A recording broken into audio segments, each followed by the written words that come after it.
Come here.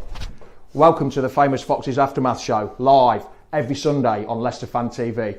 Come on, you Foxes.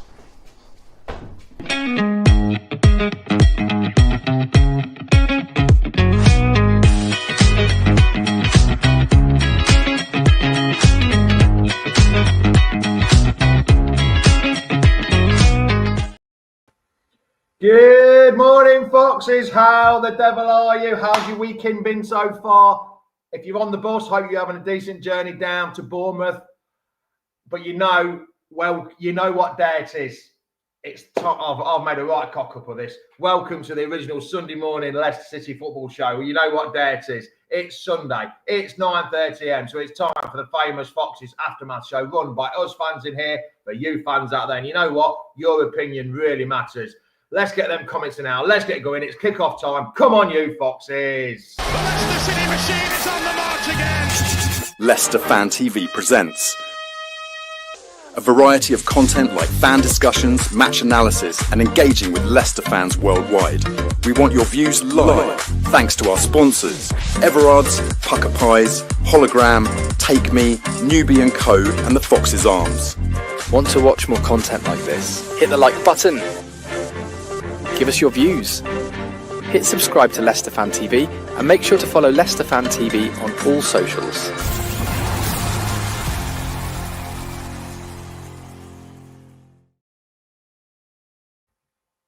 Morning, Jamie. Oh dear, Casper Schmeichel. Have I missed something? I'm not sure about that. Let's bring Reed in. Morning, Neil. How are you? I hope you're well. I hope you're good. What did Casper Schmeichel do? Have I missed something? He scored an own goal, and then they lost the Scottish Cup or wherever it was. Oh, right, okay. I didn't realise. I lost on penalties, didn't I? Yeah, but he scored an own goal to put them into the penalty shootout. Who's going to be the new manager, Andy? We'll come to that in a bit. We're going to have a quick talk about other things. An own goal yesterday. Morning, Dan. How are you? Yeah, I was busy yesterday, so I didn't really watch them yesterday. Read it. Bournemouth away. Why are you not on the bus? Couldn't be bothered, mate. Couldn't be bothered. That's my actual excuse. Could not be bothered. Is what it is. We're watching on TV. I go to most of them, so I think I'm allowed a day off. A long day. It would have been a long trip, wouldn't it? Like I say, it's the last game of the season. Jamie Vardy's packed his bags. He's buggered off. He's not in the training room anymore. He's don't know what he's doing. No one knows what he's doing. I said on here a few weeks ago, well, about a month, 6 weeks ago, I think, well, longer than that actually, that the last international break he'd gone to Bahrain to look at schools for his kids, and I still think that's the fact. I still think he's going to go Saudi. Maybe. I think he's going to go somewhere like MLS, but again, I think there's no really difference, is there? Saudi, MLS, anything like that, sort of same thing, and we wish him well, really. Yeah, really, yeah. Going on to today, you'd have been on the bus now. What would you have been talking about? Like, would you have been mentioning whether Monga's going to start, whether Daka's going to start, whether Evans is going to start? What would be your view if you were talking to your mates now on the bus? How would you be thinking about what would your insight to the game be? Couldn't care less. Whatever the result is, I don't care really. Again, like I said, now Vardy's not in the picture. You got to look at the striker and think who's going to be that man going forward next season. And if you don't bring someone in, is it going to be Jake Evans? Is it going to be Daka? Even Rude said in his press conference that even without Vardy in that lineup, it's still the same sort of situation with like formation wise and how we play. So just depends who he puts in that role. I do think Rude will put Daka in today. I think it should be Evans because again, why not? It's the last game of the season. It doesn't really matter what the result is. So give him a run out. I don't think any of the youngsters have had a start this season. They've been given substitute appearances, but not one of them have started this year. So for me, last game of the season, doesn't matter what happens. So I'd stick both of them in. I'd stick Monga and Jake Evans in today, but I don't think it will happen.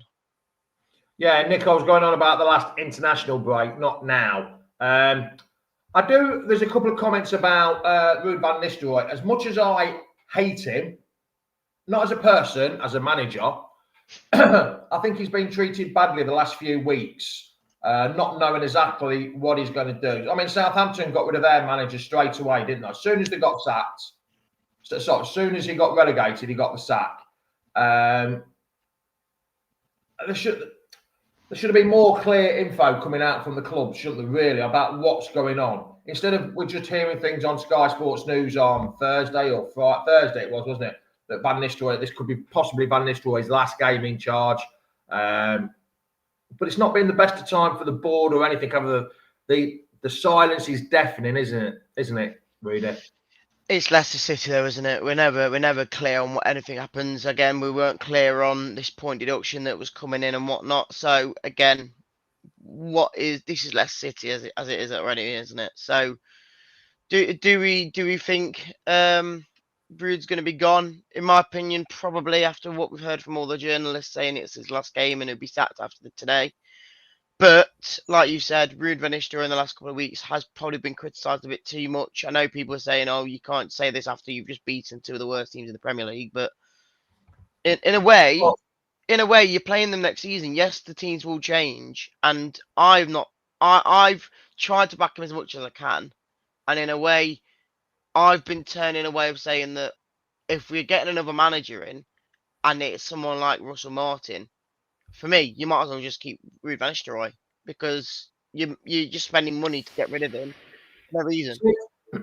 The thing is, with Russell Martin, right, he did well in the Championship last year with Southampton, got him promoted.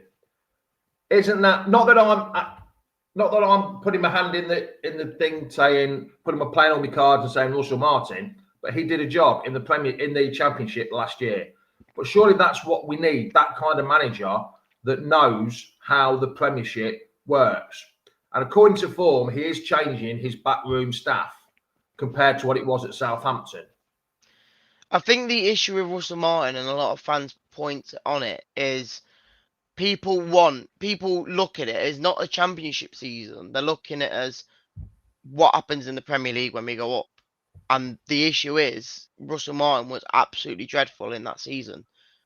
I get the point of it, but right now, with the likes of Sheffield United not going up, we need to make sure whoever we get is best for the Championship, and then we can focus on what happens after that, the year after. You can't look at it now and think we've got to find a manager that we're good enough in the Premier League and the Championship, because it's going to be quite hard to find that. You've got to find the manager ready for the Championship, and if it has to be him going at the end of the season to look for a Premiership manager, fair enough. But you can't say, oh, don't go Russell Martin because he didn't do it in the Premier League. Don't go Ruud van Nistelrooy because he know you can't do it in the Premier League. You've got to look for a manager that can do it in the Championship first, and then see how it goes. Because you can always give him 10 games in that Premier League season either way. But there is one. Sorry, hold on. Sorry, Simon. Only good thing about Russell Martin is Lucy Pinder. I know who Lucy Pinder is, but what is the connection there? I don't know. They're not. I know who Lucy Pinder is. I think I know the connection. If he is, he's one hell of a lucky guy. If he is, there is one guy that would be prime candidate, and I would advocate for him to be in charge. And he only lives in Kettering. It's the old ginger ninja that eats gravel every morning and sucks car fumes out of the pipe, the exhaust pipe. Is Sean Dyche. But that's like, I don't know. He's an old fan's favourite. For me, he just isn't anywhere near. Yeah, but surely we need. He's the kind of Nigel Pearson-esque manager that would take no stick from the players, and if they stood up, if they did something like I would suggest Vestergaard and Winks have done, he wouldn't have that. That wouldn't be part of his. Ruud van Nistelrooy has not had that because he's stopped them playing. There's a reason why they're not in the squad, because he's Nigel Pearson, I think Sean Dyche would be the same. Would be able to get the best out of them.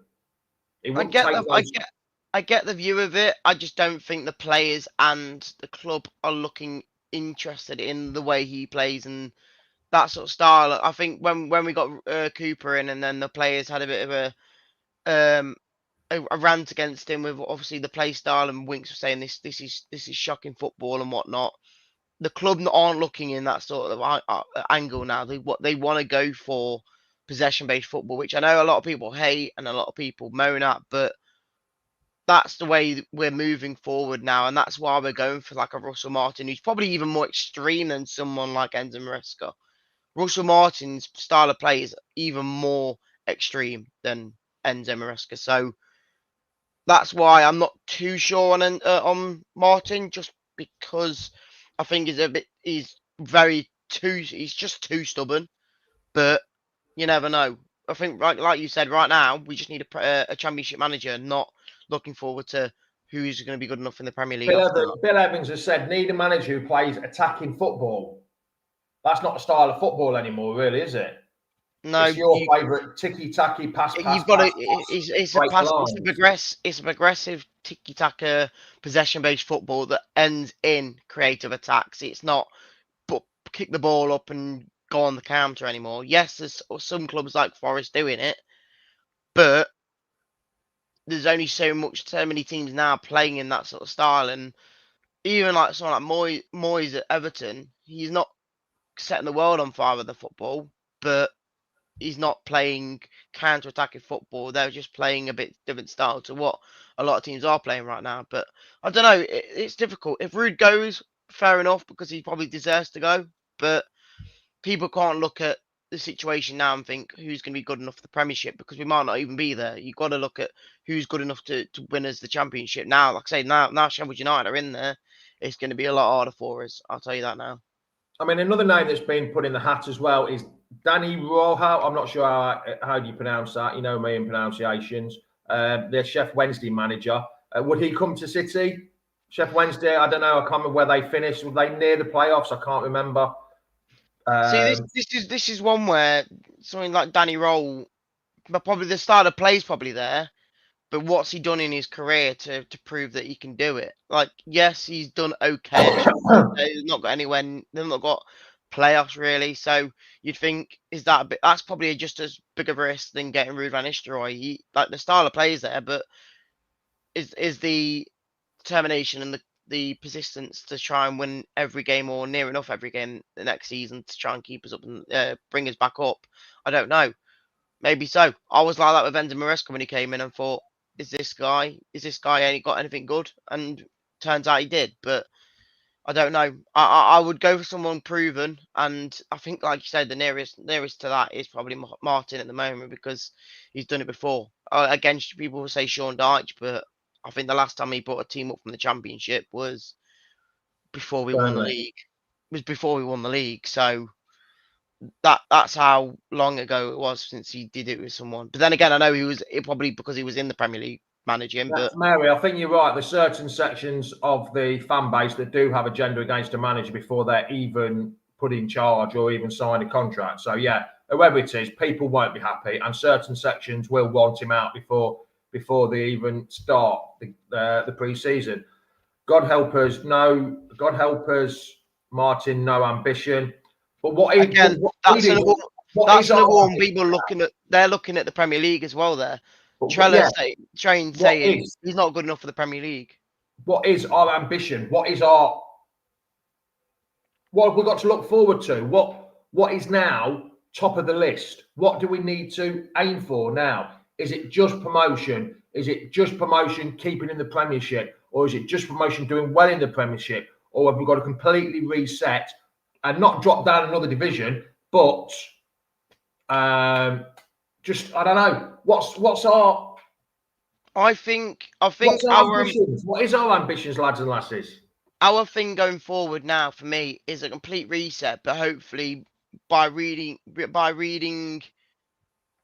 You trying to go a Tash? I've only just noticed. No.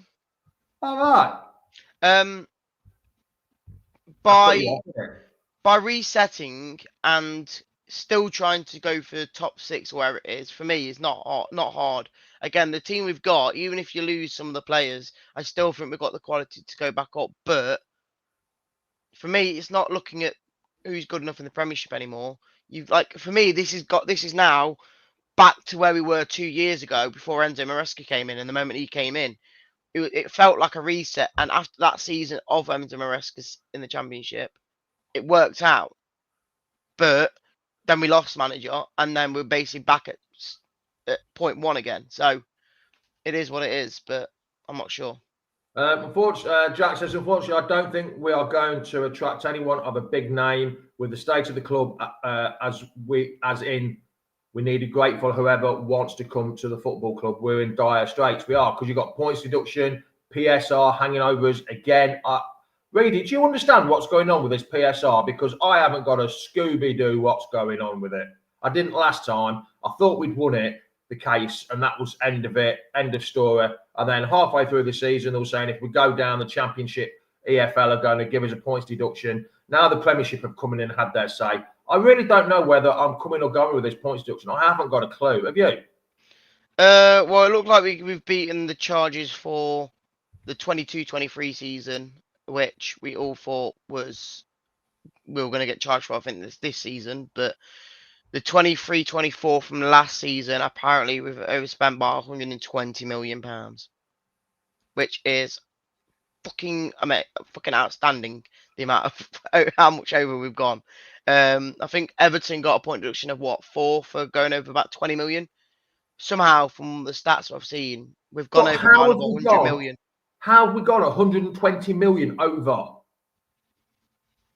How? I'll tell you now. There's some big issues because you don't bring Edouard in for 90 grand a week and only play 26 minutes in the season. Well, Harry Winks coming in. I know Edouard was this season, so I'm not saying that, but last season again, Winks 90 grand, Cody 70 grand or something like that. So it's just ridiculous. The wages are a joke. I think the issue with the club is they think that the players won't come to us if we don't pay him enough. If we paid Harry Winks 50 grand a week, he probably would have come anyway. But because it's us, we just thought, give him 90 grand just so you make sure he comes. But it is what it is. No, sorry, yeah, Everton got 10.6, but that was because they went over about 20 million. We've got another 100 million over that. That's ridiculous. If that's true, we could be a 20-point deduction next season. That's how bad it is. It's unbelievable. I mean, I think it was something like the turnover to wages. Our wages were more than our actual turnover, wasn't it? It was like 102 million, 102%. Yeah, I think so. Yeah, something like that, wasn't it? It's unbelievable how badly this club is being run compared to how great it was 10 years ago. Everyone looked up to us, didn't they? Oh, look at the Leicester are such a great club. This is how it is run. This is how it's done. But now, yeah, LCFC, yes. I totally agree with you on that one. I'm fearing the worst for next year. Yes, Ross. Yeah, something like that, wasn't it? 102, 106. Yeah, I know it was. We were spending more on wages than we're actually earning, which isn't a good business proposition. You don't build your business on something like that. Even you know that, Rudy, don't you? Hey, that guy's saying that, but you're talking about winning the league. I'm not saying we will win the league next year. I'm just saying our ambition right now isn't to try and get, obviously it's trying to get back to the Premier League, but it's not about staying in the Premier League. This season now coming up, we need to make sure we just win the league or get promoted. That's the issue. We might not do it, and there's a chance with the point deduction and with again whatever manager we're bringing in and whatnot. We could be really bad. We could be honestly bottom three. But with the team we've got, if we don't get a massive point deduction, there's every chance you do come straight back up. But well, yeah, but I still don't think. I really don't think that everything, because it's the same as last season, isn't it? You've got Cooper coming in, and we had that points deduction. No one wanted to come in. According to form, Potter didn't want to come here. Moyes didn't want to come here. Was Dyche? No, Dyche was still in at Everton. He didn't, and then everyone's saying that Dyche doesn't want to come here when he got the sack and stuff like that. I think that points deduction didn't help, did it, hanging over our heads? And the same thing's going to happen again. And it's just going to be a nightmare summer. We're going to hear so many rumours. Things are going to be said. No one's going to know whether they're coming or going. It's just, a nightmare scenario. It really is going to be. What's the new It's manager Leicester going to City, do? mate. It's You Leicester are? City. That's what it is. It's It Leicester is. City. It's that Leicester City roller coaster. What's the new manager going to do? Because the transfer window opens June the 1st to June the 10th, and then shuts for 2 weeks, and then opens again because of that World Club Championship. So I really don't know. I just don't understand. I mean, who's going to go? Who's going to stay? Vardy's gone. Ward's going because of the contracts. Everson's at the end of his contract. So there's probably 200,000 a week gone off the wages, probably more.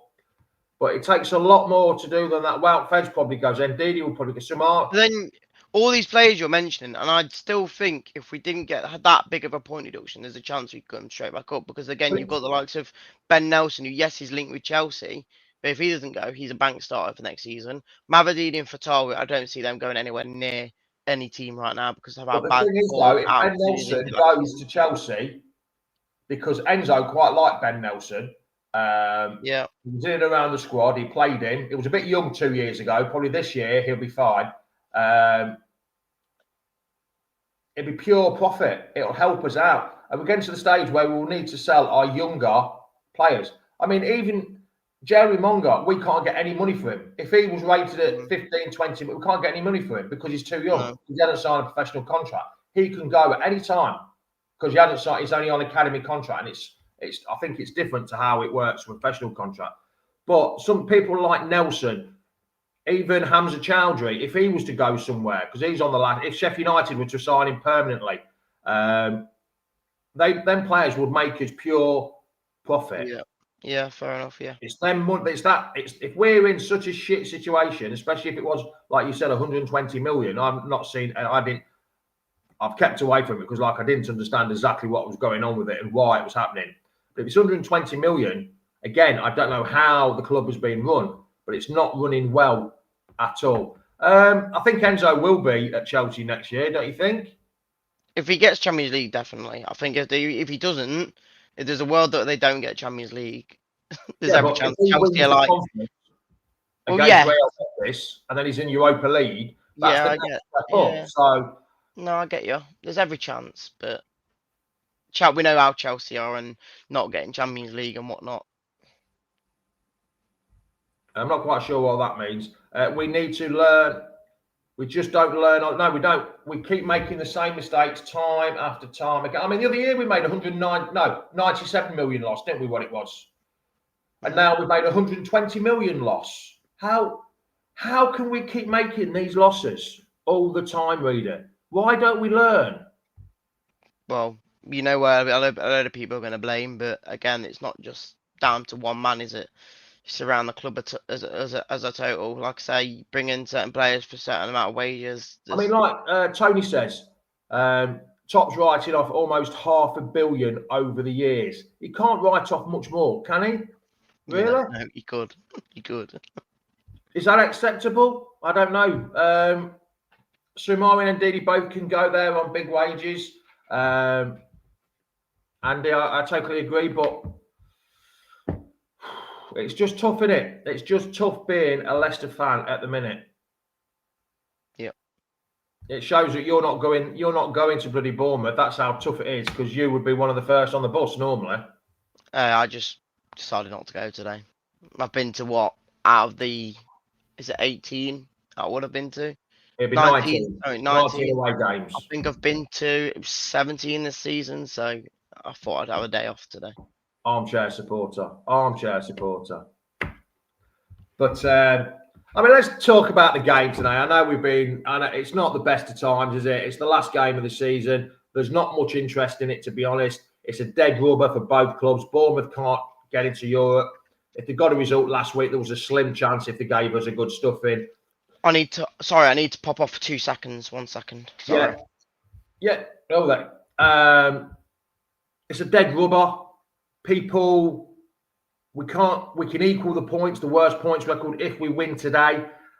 I mean, what's people's views on the game? LCFC Gray has gone for a 3-0. Ian's gone for could be worse. Man United got. Hold on, I've lost that comment. Man United got a new owner, investor, and had a nightmare, and they've gone worse. Yeah, who would have thought that we would have finished 2 places behind Man U or Spurs and gone down. Most people would have thought it was would have been in the top 10 if we'd been 2 places. That was quick. Chaps, do you want to know? Did you have a good dump while you were there? No. It's had to sort some properly. Sorry. I think we'll beat them today.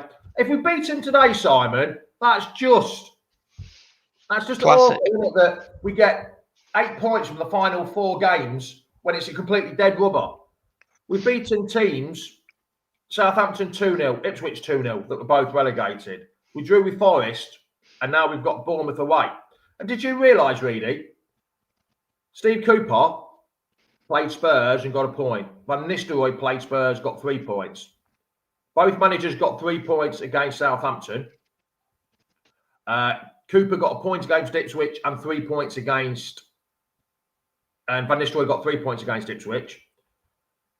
And then Cooper got a win at Bournemouth and is playing Bournemouth today. So...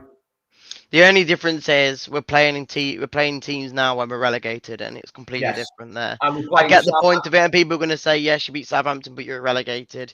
Whereas Steve Cooper beat him after being 2-0 down to mean 3-2. I get the point of it. And it was away from home. Yes, I get the point of it, but I'd say that it's still a situation where, I don't know. Just think of the irony of this. Like yeah, it could be managing month today, yeah. If he gets 8, 10, if he gets, no, it'll be, no, it won't be 12. It won't be 10, will it? It'll be 8. If he wins today, it'll be 8 points from 12. 2 wins. No. Oh, yeah. Yeah, it'll be 10 points, won't it? 10 points from 12, yeah. And he gets manager of the month for May and then gets sacked. Can you imagine that? Can you imagine that? I could see it. If he wins today, I think he will get manager of the month and then gets the boots. It is against Forest. It is against Ipswich and Southampton, but a Forest draw and a Bournemouth win in this season. If you get 10 points from 12, the 4 games, that is, fair enough. Yeah, that's a winning situation for a manager. If he gets 10 points from 12, that's manager of the month material. It is, yeah. But while we're relegated, Aggie, I knew you'd be there, a loyal supporter. Unlike Reedy, that's an armchair fan. Don't care, mate. I'm just glad I can wake up and not have to spend 10 hours on a bus today. Hayden says a 4-1 win. Come on then, Reedy. We're going to do score predictions because I've got to go work soon. A 4-1 defeat from Hayden. Put in your comments what you think the score prediction's going to be. I think Daka might score today. Do you think that? He's going to start Daka, isn't he? Probably. Because there was rumours that he was going to go to Bournemouth on loan, wasn't he? I think he was going to at the start of the season. Yeah. Tony's gone for Daka scoring both. Tony went for a 1-1. Daka shanks it in. I don't care how it goes in, as long as it goes in the back of the net. Aggie's good. Aggie didn't say just going down on the coach. Oh yeah. I see what he said there. City 1-0. A lot of people are going for. I can see it happening today. I can see a 2-2 draw. The old Desmond. Derek's a bit not so confident. He's gone for 4-0. Damien Hughes. What a game that would be. 3-3. Really, you'd really be cheesed off if you missed a 3-3 draw, wouldn't you? No, not really. Oh, okay then. I'd rather miss it. I'd miss it. I'd be annoyed if I didn't go down there and Dak scored a hat trick. But Terry Payne's gone for a 2-0 win. That's pretty close to you, Terry. You could have gone to that one. He lives down in Brighton. Terry does. Leicester 3-0. I think that's a bit optimistic. Keith's gone for a 1-0. Leon's going for. I think we'll get a point. Really, to be honest, I really do. I think we'll get a point today. Monga to score. That'd be great. I'm sure. I saw a stat. If Monga scores, he will be the youngest scorer, I think, in the Premier League. I think so. Yeah, I think so. I think he beats that Namswari from Arsenal, whatever his name is. Yeah, I think so. Right. Somehow, I don't think. Have you ever heard of him? Bob Hazel? No. You've never heard of him? God, you are so young. You really are, really. God, I miss Fatua. Sadly fallen out of love. Yes, Terry, I know exactly where you come from with that one, pal. Spoke to your brother the other day. He was telling me the same. He doesn't like football anymore, neither. Craig's gone for a draw. So really, come on then. Score prediction from you. I've gone for a draw. I think a point. But like I say, I've lost interest, and I'm finding it hard to actually watch it because we're still talking about, even though we're on a decent run, we're relegated. We've beat 2 clubs in the relegation zone. We drew with a club fighting against Champions League up the road in the East Midlands derby. And now we've got to go for a bank holiday weekend down at Bournemouth. Prediction? 5-0 Bournemouth. Hey, I think there's a chance that they could still get Europe, if I'm not mistaken. I don't think there is. I honestly don't think there is. I think that's it with the way the results went last week. We were talking about this. The goal difference is not good enough. No, you're right. Yeah. I think that. Wait. No, they can't. No, you're right. They can't. But it doesn't matter. They're a good team. I'm not. I'm joking. I don't think it'll be 5. I think it'll be like 4. But I mean, the last time we played there was last year in the FA Cup, wasn't it? Yeah, Fatawu scored. He's back in training as well, by the way. He is, isn't he? But just a shame he can't make the last game of the season. AD says, Radio Leicester were talking ball last week. No empty seats. Nobody has left before. No, I don't think anyone left before. That was one where they all stayed in. Who is the player of this? Oh, God. That's for another show. That would last about 30 seconds, I think, that show. Can't think of a player of the season at all. That will be Phil tomorrow night to talk about, I think. But anyway, Reedy, been a privilege, pal. And we'll see you next week when it's the end of the season. And end of the season today, mate. Well, it's the end of the season, but next week will be a week of the end. It'll be a week into end of season, into the close season. Can't wait. Yes, when everyone's thinking about holidays and stuff like that. Donald Gamble, no, we won't be going. 9-0 Bournemouth. But you put an away score there. So I'm not quite sure what you're saying there. We could win 9-0. Hopefully. That'd be nice, wouldn't it? That will keep Rude in a job for life, I think. Anyway, pal. We shall see you next week, mate. Much appreciated you get out your pit early doors for me. Yep, that's fine. Well, I would be normally on the bus by now, but I'll be in my room today. We shall see you later, mate. Be good, pal. Be good. Have fun. Right, lads and lasses, much appreciated for you turning out on a Sunday morning, going to Bournemouth. Like I say, it's a long trip. Aggie's on that boat. Aggie's on the boat. Aggie's on the bus going down to Bournemouth. But a little bit of homework for you, please. Whatever you're watching on, please like and share. It'd be absolutely great whether you're watching on Facebook, YouTube, Twitter, X. Will be absolutely fantastic. There goes the final whistle. Ciao, ciao, adios, goodbye. And hopefully the last time I say this, Todd's V. Come on, you foxes. The Leicester City machine is on the march again. Leicester Fan TV presents a variety of content like fan discussions, match analysis, and engaging with Leicester fans worldwide. We want your views live, thanks to our sponsors, Everard's, Pucker Pies, Hologram, Take Me, Newbie & Co, and the Fox's Arms. Want to watch more content like this? Hit the like button. Give us your views. Hit subscribe to Leicester Fan TV and make sure to follow Leicester Fan TV on all socials.